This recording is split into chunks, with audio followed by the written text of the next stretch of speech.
Hello friends, English literature I read for you पर आपका स्वागत है।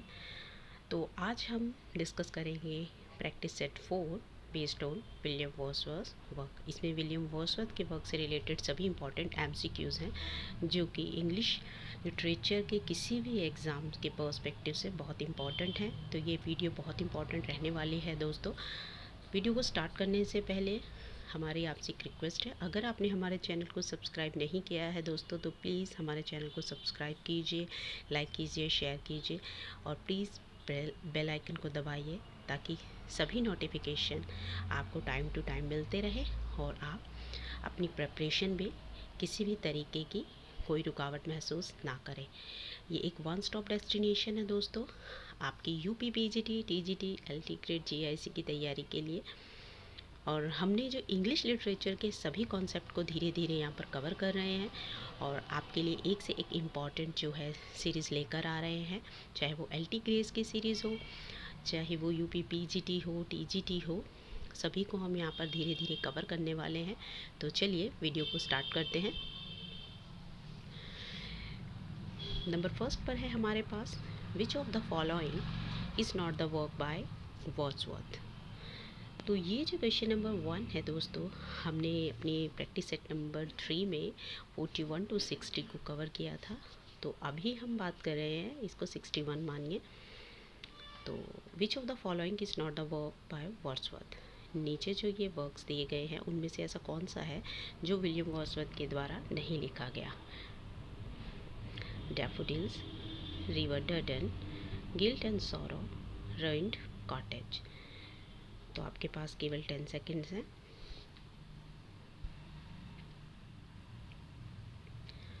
राइट आंसर इज़ कि इनमें से को सभी जो वर्क हैं ये सभी विलियम वर्ड्सवर्थ के इम्पॉर्टेंट वर्क्स हैं।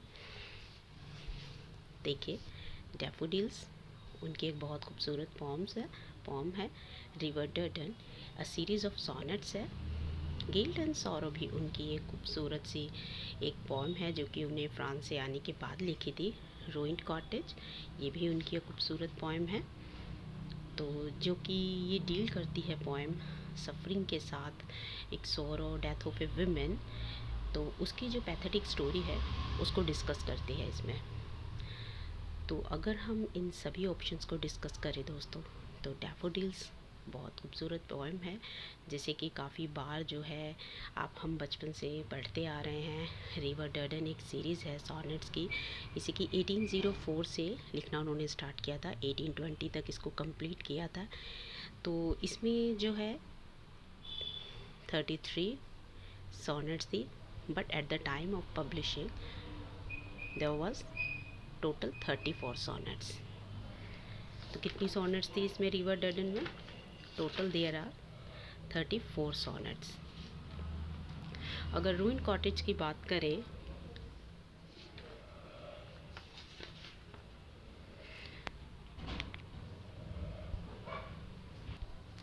अगर हम रूइन कॉटेज की बात करें तो ये एक विमेन की स्टोरी को डिफ़ाइन करता है, जो काफ़ी ज़्यादा उसकी स्टोरी है वो पैथेटिक है और उसका नाम है मार्गरेट। क्या है उसका नाम? मार्गरेट। उसका बच्चा मर जाता है और वो इस हस्बैंड जो है उसका जो है वो डिसअपियर हो जाता है और एट द लास्ट वो क्या होता है, उसकी भी डेथ हो जाती है। और इसको जो है लिखा गया है ब्लैंक वर्स में। एस टी कॉलरिज ने इसे एक फाइनेस्ट पोएम कहा है अपने टाइम की, और एफ आर लीवीज ने इसके लिए काफ़ी अच्छे शब्द कहे हैं कि ये जो वर्क है ये जो है फाइनेस्ट पोएम है जो अब तक की वर्ड्सवर्थ के द्वारा लिखी गई है। दोस्तों इसमें ऑटोबायोग्राफिकल टच भी देखने को मिलता है विलियम वर्ड्सवर्थ की लाइफ से। तो move to the next. Who said critical romance to the poem the white doe Rylstone composed by Wordsworth. Wordsworth की एक पोम है वाइट डोर राइलस्टोन और उसको क्रिटिकल रोमांस की संज्ञा दी है, यानी एक टाइटल दिया है, वो किसने दिया है? तो चलिए देखते हैं। Geoffrey Durant, Geoffrey Chaucer, Cazamian, Victor Hugo. तो जॉफ्री चौसर तो कट हो जाता है दोस्तों, क्योंकि वो उनके कंटेम्प्रेरी थे ही नहीं, वो उनसे बहुत पहले के टाइम में थे, चौसर पीरियड में। तो ये तो ऑप्शंस एलिमिनेट हो जाता है। अब बात आती है Geoffrey Durant, Cazamian, Victor Hugo. The right answer is Geoffrey Durant. Move to the next. Vertigo and Julia poem written by Wordsworth was published in which book of The Prelude? वर्डागर और Julia जो थी William Wordsworth की एक बहुत ही खूबसूरत pome थी। इसमें भी कहीं ना कहीं ऑटोबायोग्राफी, उनकी वील्ड ऑटोबायोग्राफी भी कहा जाता है इसको एक तरह से। तो ये प्रिल्यूड की किस बुक में इसको पब्लिश कराया गया था? तो इसको पब्लिश कराया गया था बुक नंबर 9 में। याद रखिएगा दोस्तों, बुक नंबर 9 में इसको पब्लिश कराया गया था। ये थर्ड पर्सन में लिखी गई है और कहीं ना कहीं ये उनके एनेट वेलन के साथ जो उनका अफेयर था फ्रांस में, जो कि जिसके साथ उनकी एक बेटी भी हुई थी कैरोलिन, तो उसको कहीं ना कहीं एक वील्ड ऑटोबायोग्राफी के तौर पर भी इसको दिखाया जाता है। और एनेट वेलन के साथ उनका अफेयर था, फिर सेपरेशन हुई, तो उन चीज़ों को कहीं ना कहीं रिजेम्बलेंस जो है वो आती है इसमें। Move to the next. How many sonnets are in the collection of sonnets upon punishment of death by Wordsworth?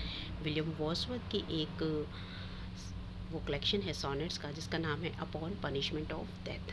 तो इसे लिखा गया है वर्ड्सवर्थ के द्वारा। तो यहाँ ये पूछा जा रहा है कि इसमें टोटल कितनी सॉनेट्स थी।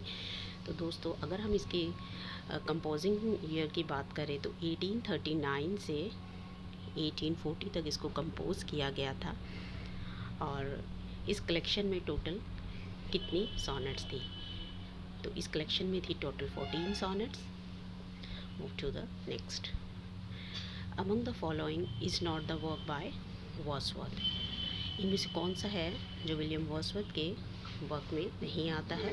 कौन सा वर्क है जो विलियम वर्ड्सवर्थ के द्वारा नहीं लिखा गया है? The mansion, the Vaudracour Julia, Egyptian maid, on the power of sound.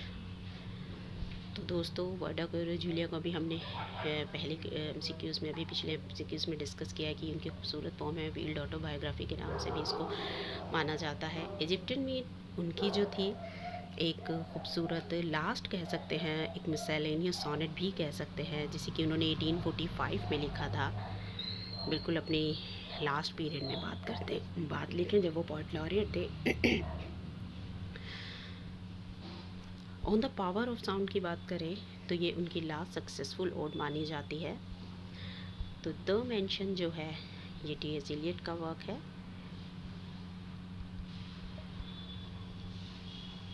Move to the next. Last successful ode written by Wordsworth, nuns fret not sonnet. ये एक सॉनेट है। इंटीमेशन ओड ये एक ओड है और ये उनकी काफ़ी कल्मिनेटिंग जो डेकेड था उस दौरान इसको लिखा गया था। On the power of sound अभी हमने इसके डिस्कस किया है, ये जो है उनकी लास्ट सक्सेसफुल ओड मानी जाती है।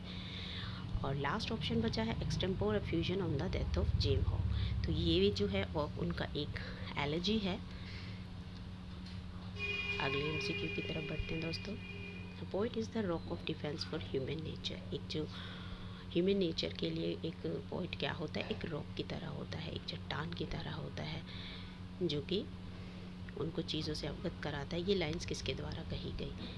तो हम बात यहाँ पर किसकी कर रहे हैं, वर्ड्सवर्थ की। तो ऑब्वियसली ये जो वर्ड्स हैं, ये लाइन है, ये कही गई हैं विलियम वर्ड्सवर्थ के द्वारा।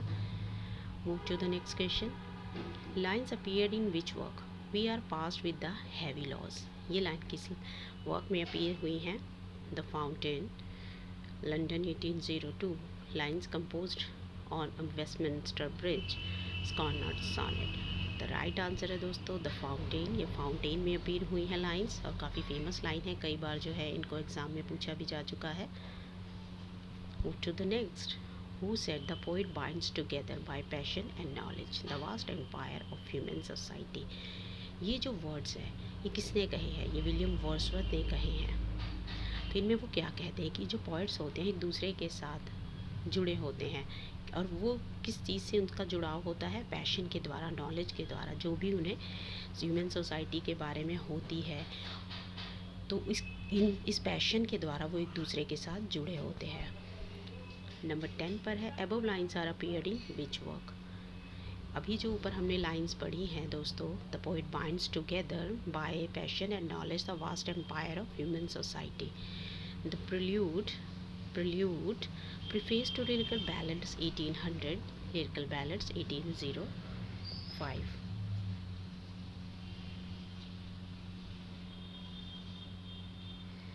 तो द प्रिल्यूड दोस्तों ये विलियम वर्ड्सवर्थ की ऑटोबायोग्राफी है, और प्रिल्यूड जो है वो टी.एस. इलियट का वर्क है, याद रखिएगा। प्रीफेस टू लिरिकल बैलेड 1800 बचा, और रेस्ट है हमारे पास लिरिकल बैलेड्स 1805। तो अब इन दोनों में से हमें चूज़ करना है कि टिक करना है कि which one is the right answer. Poet binds together by passion and knowledge the vast empire of human society. तो ये किस में जो है लाइन अपीयर हुई हैं, तो ये अपीयर हुई हैं प्रीफेस टू लिरिकल बैलेड्स 1800 में, याद रखिएगा दोस्तों। नंबर 11 पर है हमारे पास, Wordsworth is the indisputably the most sublime of our poets since Milton. Who said this? तो ये जो वर्ड्स हैं ये किसने कहे हैं कि जो वर्ड्सवर्थ थे बिना किसी एक कहते हैं ना इंडिस्प्यूटेबली, बिना किसी झगड़े के जब कोई सी चीज़ पर सब सहमत होते हैं तो वो सब सब्लाइम होता है, काफ़ी उच्च पोइट थे जब मिल्टन के टाइम तक हमारे पास, मिल्टन से लेके अब तक। तो ये बात कही थी A.C. ब्रैडले ने। Move to the number 12। What kind of poem is the extempore fusion on the death of John Hall? दोस्तों ये किस तरह की एक पोएम है, रचना है, ये किस कैटेगरी में आती है? ये एक लिरिक है, ओड है, बैलेट है या एलेजी है? जी हाँ दोस्तों, यह है एक एलेजी जो कि दुख के लिए लिखी जाती है, किसी के शोक को प्रकट करने के लिए लिखी जाती है। तो ये डेथ पर लिखी गई है।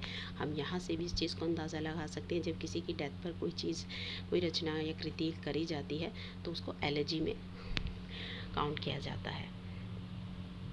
Who said the finest poem that Wordsworth wrote to the poem The Ruined Cottage? Ruined Cottage उनकी एक खूबसूरत रचना है जो कि एक मिस्ट्री को जो है डिस्क्राइब करती है। मार्गरेट नाम की एक औरत है, तो उसकी मिस्ट्री को डिफ़ाइन करती है, हमारे सामने उसके दुख को प्रकट करती है। तो ये खूबसूरत पोएम है जिसे वर्ड्सवर्थ ने अब तक लिखा है। ये शब्द किसके हैं? ये लिखा है F.R. डेविस ने। Move to the next. The lyrical ballads open with, lyrical ballads जो कि 1798 में कोलैबोरेशन में जिसको लिखा गया था एस.टी. कॉलरिज, वर्ड्सवर्थ, जिसमें 19 पोम्स जो थी वर्क्स थे वो वर्ड्सवर्थ के थे और 4 जो थे वो कॉलरिज के थे। तो वो ओपन किसके साथ होता है? First poem. ये हम काफ़ी बार डिस्कस कर चुके हैं, अगर आपने हमारे प्रीवियस वीडियोस को अच्छे से देखा होगा दोस्तों। तो right answer is rime of ancient mariner is the right answer. Move to the next. The lyrical ballads closed with मतलब कौन सी एक पोएम है, लास्ट पोएम है जिसके साथ इसको एंड किया जाता है? तो राइट आंसर इज़ टेंटन अबे। Who was the third person with Coleridge and Wordsworth at the Quantico Hills when they composed lyrical ballads? Quantico Hills पर विलियम वर्ड्सवर्थ और कॉलरिज के साथ थर्ड पर्सन ऐसा कौन था जब उन्होंने इसको कंपोज किया था? तो मैरी लैम तो एलिमिनेट हो जाती हैं क्योंकि वो चार्ल्स लैम की सिस्टर हैं। डोरोथी रॉबर्ट सादे, उनकी डेथ पहले ही हो गई थी, विलियम वर्ड्सवर्थ थे, डेथ नहीं मतलब वो 1843 तक जो थे पोएट लॉरेट थे। तो 1798 में इसको कंपोज किया गया था लिरिकल बैलेड्स को। तो डोरोथी उनकी सिस्टर थर्ड पर्सन थी जो कि उस वक्त वहाँ मौजूद थी। Who was held by the critics has the first living poet and one of the greatest that England had ever produce. ये शब्द किसने कहे हैं कि जो बहुत ही किसने कहा है कि फर्स्ट लिविंग पोएट हैं और काफ़ी इंग्लैंड के बहुत ज़्यादा जाने माने पोएट अभी तक उन्होंने दिए वो आए हैं एक। तो ये शब्द किसके हैं? John Donne, Shakespeare, Wordsworth, Dryden. Right answer is Wordsworth.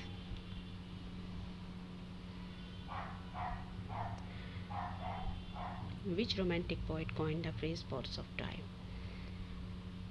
तो स्पॉट्स ऑफ टाइम दोस्तों बहुत ही ज़्यादा इम्पॉर्टेंट फ्रेज़ है जिसे कॉइन किया था वर्ड्सवर्थ ने बुक प्रील्यूड में। अब कौन सी बुक में किया था ये आपको बताना है नेक्स्ट MCQ में।